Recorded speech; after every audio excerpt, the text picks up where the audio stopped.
বাজে। সোনা পাখি ওঠো ওঠো, আজকের মতন সোনা পাখি বলি, কালকে নাই বা বললাম। সোনা পাখি, ও সোনা পাখি, 9টার সময় উঠছো ঘুম থেকে, তাহলে রাতে ঘুমাবে কটার সময়? ওটা পিসেমণির লেখা কমপ্লিট করে নাও সোনা পাখি। আজকে যে বুনুটাকে দেখতে গেছিলাম, সেই বুনুটার ছবিটা দেখবি তো, হেবি সুন্দর দেখতে। দেখ, এত সুন্দর দেখতে, দেখলেই মনে হবে যে কোলেনি কোলেনি আর আদর করি আদর করি। ও তো তুমি উঠে পড়ো।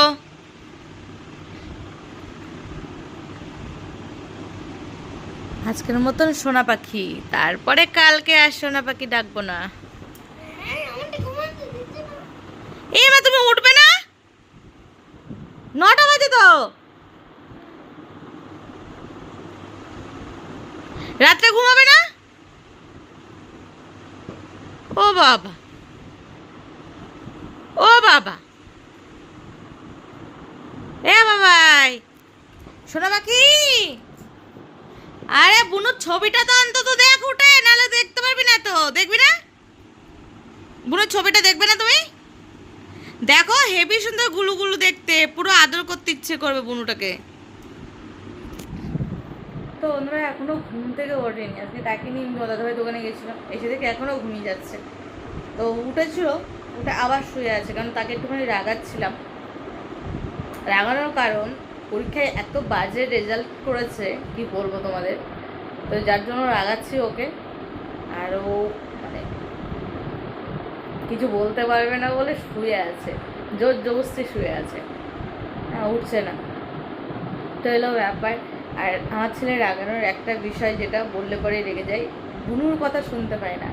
বুনুর কথা বললে পরে রেগে যাবে, বুনুর কথা বললে পরে মন খারাপ করে, বুনুর কথা বললে কান্না পায়, ঠিক আছে? বুনু চায় না। আমি বলেছি বুনুকে নিয়ে আসছি, বা হলো কিনা বুনুকে দেখে এসছি, কালকে নিয়ে আসবো, এরকম বলছি, আরও বেশি করে উঠছে না। তো যাই হোক, তোমরা কেমন আছো অবশ্যই কমেন্ট করে জানিও। আর সবাই কী করছো? আর আর কি, আমি বসে আছি, এই একটুখানি আটা মাখে আলাম, রাত্রিবেলা রুটি করবো। হ্যাঁ, প্রচণ্ড গরম। বাইরে গেছিলাম একটু ভুরু ফ্লাপ করতে, দেখতে পাচ্ছ। কারণ ইচ্ছা আছে শনিবারে বড় ঠাকুরের পুজো করব, তার জন্য গেছিলাম। আর ভুরু তুলতে গেলে ভুরু আমি তুলি না সেইভাবে, কারণ আমার এত লাগে, কি বলবো, প্রচণ্ড ভুরু তুলতে গেলে লাগে, চোখ দিয়ে জল বেরিয়ে যায়, এর জন্য আমি ভুরু সেইভাবে তুলি না। বাট অনেক দিন বাদে ভাবলাম যে চল একটু ভুরুটা ফ্লাপ করে আসি, তাই একটু ভুরু ফ্লাপ করে আসলাম। আর তোমার দাদা দোকানের সামনেই, তোমার দেখেছো কিনা জানি না, খেয়াল করেছো কিনা, তোমার দাদা ভাইয়ের দোকানের সামনেই যে পার্লারটা ছিল, সেখান থেকে আমি ভুরু ফিল আপ করেছি। আর একটু তোমার দাদাভাইয়ের দোকানে বসেছিলাম, তারপরে আসার সময় একটুখানি ফুচকা খেয়ে তারপরে বাড়িতে ঢুকেছি। তারপরে দেখি ছেলে এখনও ঘুমাচ্ছে, তারপরে একটু রাগানোর জন্য এটা ওটা বললাম, তারপরে রাগ করেই শুয়ে আছে। তো যাই হোক, তোমরা আজকে কী খাওয়া দাওয়া করলে দুপুরে অবশ্যই জানিও।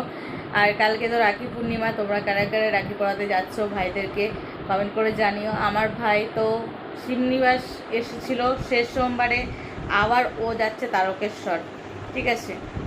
আজকে বেরিয়ে গেছে, কালকে পৌঁছে যাবে।